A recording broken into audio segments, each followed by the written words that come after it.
Assalamualaikum warahmatullahi wabarakatuh. Alhamdulillah, salatu wassalamu ala rasulillah, amma ba'du. Teman-teman semua yang dirahmati Allah, kali ini kita akan membahas tentang masa kejayaan Islam. Di dalam pembahasan mengenai masa kejayaan Islam, kita bagi menjadi beberapa bagian. Periodisasi sejarah Islam, masa kejayaan Islam, tokoh-tokoh pada masa kejayaan Islam, faktor pendukung kejayaan Islam, dan bangunan bersejarah peninggalan masa kejayaan Islam. Periodisasi sejarah Islam. Harun Nasution dalam buku Islam ditinjau dari berbagai aspeknya, membagi sejarah Islam ke dalam 3 periode besar sebagai berikut. Yang pertama, periode klasik, tahun 650 sampai 1250. Periode klasik merupakan periode kejayaan Islam yang dibagi ke dalam 2 fase, yaitu fase ekspansi integrasi, yaitu antara tahun 650 sampai tahun 1000, dan yang kedua fase disintegrasi antara tahun 1000 sampai 1250. Yang kedua periode pertengahan, yaitu antara tahun 1250 sampai 1800. Periode pertengahan merupakan periode kemunduran Islam yang dibagi ke dalam 2 fase, yaitu fase kemunduran tahun 1250 sampai 1500 Masehi dan fase munculnya ketiga kerajaan besar 1500 sampai 1800. Yang ketiga, periode modern, yaitu tahun 1800 dan seterusnya. Periode modern merupakan periode kebangkitan umat Islam yang ditandai dengan munculnya para pembaharu Islam. Masa kejayaan Islam. Masa kejayaan Islam terjadi pada sekitar tahun 650 sampai 1250. Periode ini disebut periode klasik. Pada kurun waktu itu, terdapat 2 kerajaan besar, yaitu Kerajaan Umayyah atau yang sering disebut dengan Daulah Bani Umayyah, dan Kerajaan Abbasiyah yang sering disebut Daulah Bani Abbasiyah. Pada masa pemerintahan Daulah Bani Umayyah, kejayaan Islam ditandai dengan meluasnya wilayah kekuasaan Islam dan berdirinya bangunan-bangunan sebagai pusat dakwah Islam. Ibu kota Daulah Bani Umayyah. Daulah Bani Umayyah periode pertama beribu kota di Damaskus, Syria. Sedangkan pemerintahan Daulah Bani Umayyah periode kedua berada di Cordoba, Spanyol. Nama dinasti ini dirujuk kepada Umayyah bin Abdi Syams, yaitu kakek buyut dari khalifah pertama Bani Umayyah, yaitu Muawiyah bin Abi Sufyan. Daulah Bani Abbasiyah. Kejayaan Islam pada masa ini ditandai dengan pesatnya perkembangan ilmu pengetahuan. Daulah Bani Abbasiyah beribu kota di Baghdad. Bani Abbasiyah dirujuk kepada keturunan dari paman Nabi Muhammad yang termuda, yaitu Abbas bin Abdul Muthalib, dan khalifah pertamanya yang memimpin dinasti Bani Abbasiyah ini adalah Abu Abbas al-Safa. Tokoh-tokoh pada masa kejayaan Islam. Di bawah kepemimpinan Bani Umayyah dan Bani Abbasiyah, Islam mengalami masa kejayaannya. Hal ini ditandai dengan munculnya para ulama, para pemikir dan ilmuwan yang ahli di berbagai bidang. Di antaranya, di bidang filsafat ada Al-Kindi, Al-Farabi, Ibnu Rushd, Al-Ghazali, dan Ibnu Sina yang juga seorang dokter. Di bidang kedokteran ada Jabir bin Hayyan yang terkenal sebagai bapak kimia, Hunain bin Ishaq, ahli mata, dan Ibnu Sina yang terkenal sebagai bapak kedokteran modern, dan Ar-Razi, ahli campak dan cacar. Di bidang matematika ada Umar Al-Faruqan yang merupakan arsitek kota Baghdad, dan Al-Khawarizmi, penemu aljabar. Di bidang astronomi ada Al-Farazi, penemu astrolog. Di bidang fikih ada Imam Abu Hanifah, Imam Malik bin Anas, Imam Syafi'i, dan Imam Hambali. Di bidang tasawuf ada Hasan Al-Basri, Rabi'ah Al-Adawiyah, dan Imam Al-Ghazali. Di bidang tafsir ada Abdullah bin Abbas, Abdullah bin Mas'ud, Sa'id bin Jabir. Di bidang ahli hadis ada Imam Bukhari, Imam Muslim, Ibnu Majah, Abu Daud, At-Tirmizi, dan lain-lain. Beberapa tokoh pada masa kejayaan Islam. Kita akan mencoba sedikit mengulas beberapa tokoh pada masa kejayaan Islam. Di antaranya yang pertama adalah Ibnu Rushd. Beliau lahir di Cordoba, Spanyol pada tahun 520 Hijriah dan wafat di Marrakesh atau Maroko pada tahun 595 Hijriah.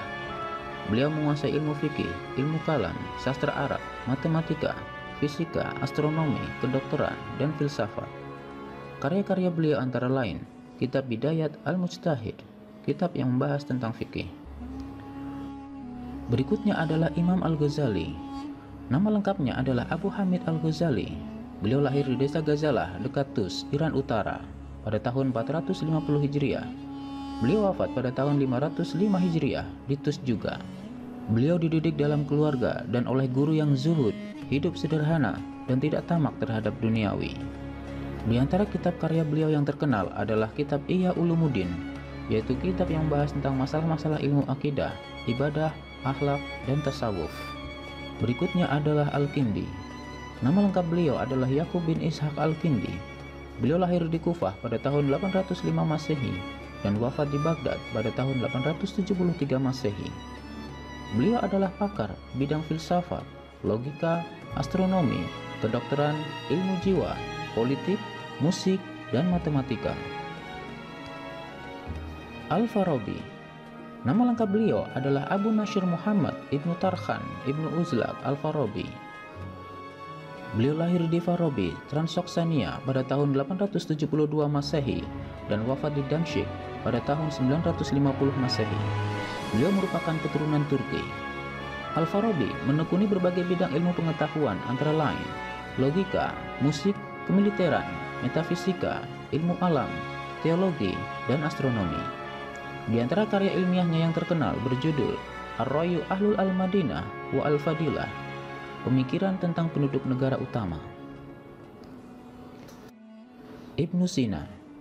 Nama lengkap beliau adalah Abu Ali Al-Husain Ibnu Abdullah Ibnu Sina. Beliau lahir di desa Afshana dekat Bukhara, wafat dan dimakamkan di Hamazan. Beliau mempelajari bahasa Arab, geometri, fisika, logika, ilmu hukum Islam, teologi Islam, dan ilmu kedokteran. Pada usia 17 tahun, ia telah terkenal dan dipanggil untuk mengobati Pangeran Samani, Nuh bin Mansur.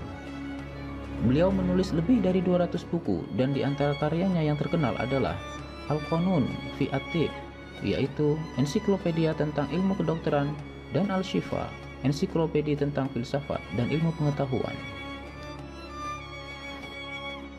Faktor-faktor pendukung kejayaan Islam. Tentu saja kemajuan umat Islam baik pada masa Bani Umayyah maupun Bani Abbasiyah terjadi tidak secara tiba-tiba, akan tetapi banyak faktor yang mendukungnya. Di antaranya adalah faktor internal. Faktor internal yang mempengaruhi kemajuan Islam pada saat itu diantaranya adalah yang pertama, konsistensi dan istiqomahnya umat Islam kepada ajaran Islam. Yang kedua, ajaran Islam yang mendorong umatnya untuk maju. Yang ketiga, Islam sebagai rahmat bagi seluruh alam.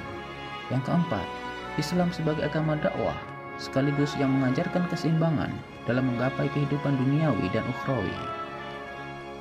Faktor eksternal. Faktor eksternal antara lain sebagai berikut. 1. Terjadinya asimilasi antara bangsa Arab dan bangsa-bangsa lain yang lebih dahulu mengalami perkembangan dalam ilmu pengetahuan. Yang kedua adalah gerakan penerjemahan kitab. Pada masa periode klasik, usaha penerjemahan kitab-kitab asing dilakukan dengan giat sekali. Pengaruh gerakan terjemahan terlihat dalam perkembangan ilmu pengetahuan umum, terutama di bidang astronomi, kedokteran, filsafat, kimia, dan sejarah. Selain faktor tersebut di atas, kejayaan Islam ini disebabkan pula oleh adanya gerakan ilmiah dan etos keilmuan dari para ulama yang ada pada periode klasik tersebut. Di antaranya adalah sebagai berikut.